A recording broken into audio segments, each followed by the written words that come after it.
am climbing up the mountain, gonna find an answer. I am climbing up the mountain, gonna find an answer. We managed to get a private little audience here with our beloved Joel Selvin, columnist, author, rock historian. So yeah, we're here. I'm not really sure what's going on, but I've been invited, and it's been said that I'll go to the opening of an envelope. There you go. That's why we keep seeing you all over the place, everywhere we go. Managed to finally get a little moment and an audience with you. And just to put it into context, we like to pick people's brains about now all they're aware of and all we've seen over half a century since this Summer of Love thing, since the 60s, since the love movement, the counterculture, the birth of all that stuff. And why should we care? Why are we still paying attention to it? Yeah, I wonder too. It's funny, this hippie thing, it happened really quick. It was over kind of quick, although, it seems to linger on. And ever since that time, people have been going around wondering, what was that?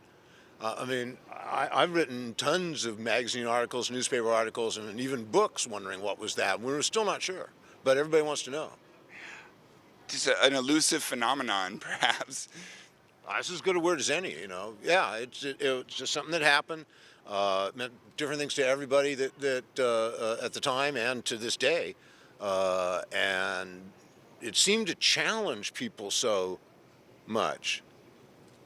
Anyway, everybody seems to want to know what was that, and I'm grateful to that because it's kept me in scribbling. For sure, and collecting record albums. There's plenty of those downstairs, yeah.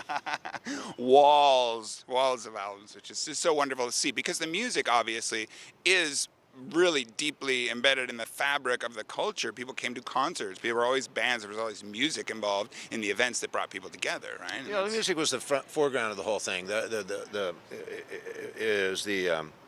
publicity campaign was the message center. It was the recruitment office. It was in the center and the front of it all, and you have no idea how good it was. And you walk around in 1966 and go up those stairs to the Fillmore and see what was there and hear what was there to be heard. It was super special, and everybody who was there at the time knew it. That's some of the magic that I keep feeling in all that I'm doing here. It's just that elusive thing, something magic. Really, we look at what's going on now in society, our planet, et cetera, politics, drama, celebrity, pop culture, and it's clear to us from the people we've met, there's quite a shift underway. There is quite an elevation of consciousness. A lot of it has to do with psychedelics. A lot of it has to do with media and books and things people are reading and learning and putting a story together. It's definitely an increase in awareness. And I want to believe that there's something about that period in the 60s that helped to fuel that whole shift and conscious awakening that's going on right now. Is there any connection there that you see in your research? That was the plan. The plan was evolved consciousness. It was sparked by psychedelics, but the whole idea was that the only hope out of the morass of life as we knew it at the time was for a massive evolution of consciousness. Now, that really didn't take place, I'm afraid to say, but they're still talking about it, and it might happen.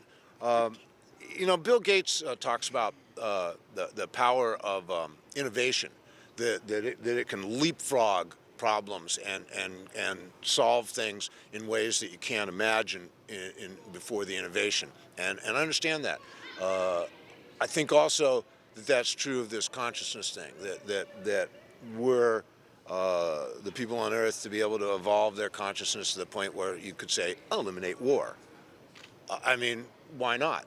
We all understand how bad, how detrimental, how negative that energy is. Why can't we just live without it? I don't know, because we're not conscious enough to do that. So we have a ways to go. I'm really hopeful. I love the younger generation. I know what those kids are trying to do, and I feel really good with them as stewards of our planet, and you know, the future's in their hands now. Really, we had our shot at it. Yeah, took a crack. I don't know. The best we could do was Bill Clinton. I don't think that was too good. He didn't even inhale, so Yeah. what did he understand about the culture here? You know, people never understood what was going on in San Francisco, including people in San Francisco. I found and I'm a native Californian, but I found that really often a lot of the best Californians are people who moved here, and they came here with a vision, an impression, an idea, and a way they wanted to live, and California allowed them to do that. And they're the people that really made California California in some ways. Interesting. Interesting. Well, the fact is, it really happened here. This really is and was an epicenter of emanating beacon to light. And it's like the BAM PFA Museum and their exhibition, The Struggle for Utopia.